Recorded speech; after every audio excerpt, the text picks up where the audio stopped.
கடலூர் மாவட்டத்தில் கனமழை மற்றும் வெள்ளத்தால் வீடுகளை இழந்து தற்காலிக குடியிருப்புகளில் குடியேறி உள்ள பெரியகாட்டுப்பாளையம் கிராம மக்களுக்கு விரைவில் நிரந்தர குடியிருப்புகள் கட்டித்தரப்படும் என அதிகாரிகள் உறுதியளித்துள்ளனர். கடலூர் மாவட்டத்தில் பெய்த கனமழை காரணமாக பெரியகாட்டுப்பாளையம் கிராமத்தில் 2 குடும்பத்தை சேர்ந்த 10 பேர் வெள்ளத்தில் அடித்து செல்லப்பட்டனர்.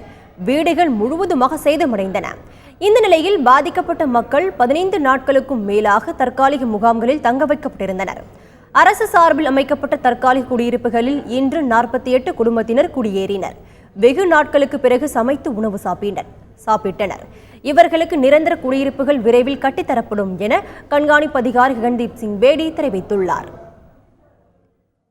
அதாவது கிட்டத்தட்ட ஒரு வாரம் டைமுக்குள்ளே கிட்டத்தட்ட ₹14 லட்சம் மதிப்பீட்டில் இந்த 48 குடியிருப்புகளுக்காக ஒரு மாற்று குடியிருப்பு ஏற்பாடு செய்யப்பட்டுள்ளது. அந்த மாற்று குடியிருப்பில் தற்காலிக குடியிருப்பு அவங்களுக்கு தனியாக ஒரு பாத்ரூம்ஸ், டாய்லெட்ஸ் மற்றும் கிச்சன் ஃபெசிலிட்டி இருக்குது, லைட் ஃபெசிலிட்டி இருக்குது. இது தவிர சிமெண்ட் ஃப்ளோரிங் இருக்கின்றது. அவங்களுக்கு இதே மாதிரி தொடர்ந்து அவங்களுக்கு நிரந்தர குடியிருப்பு கட்ட வேண்டும். அதற்காக கூட மாவட்ட ஆட்சித்தலைவர் அவர்கள் இன்னொரு சேஃபான இடம் ஏற்பாடு செஞ்சிட்டு இருக்கார். அந்த இடத்திற்கு ஒரு தமிழ்நாடு அரசால் முதல்வர் அவருடைய ஒத்துழைப்பின் பேரில் ஒரு இடம் ஃபைனலைஸ் ஆன பிறகு அவங்களுக்கு வீடு கட்டுவதற்காக கூட பணம் ஒதுக்கீடு செய்யப்படும். வெள்ள நீர் வடிந்த பின்பு கூட அவர்கள் செல்வதற்கு வேறு இடம் இல்லாமல் இருந்தார்கள்.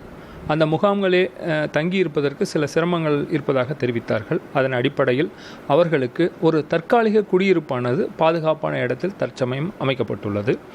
அந்த இடமானது ஒரு மேட்டுப்பாங்கான பகுதியாகவும் சிமெண்ட் தரை கொண்டதாகவும் ஒவ்வொரு குடும்பத்திற்கும் தனித்தனி குடியிருப்பாகவும் அவர்கள் சமையல் போன்றவைகள் எல்லாம் தனித்தனியாக செய்வதற்கு வசதிகளும் அந்த ஒவ்வொரு குடியிருப்பில் மின் வசதியும் செய்து தரப்பட்டுள்ளது.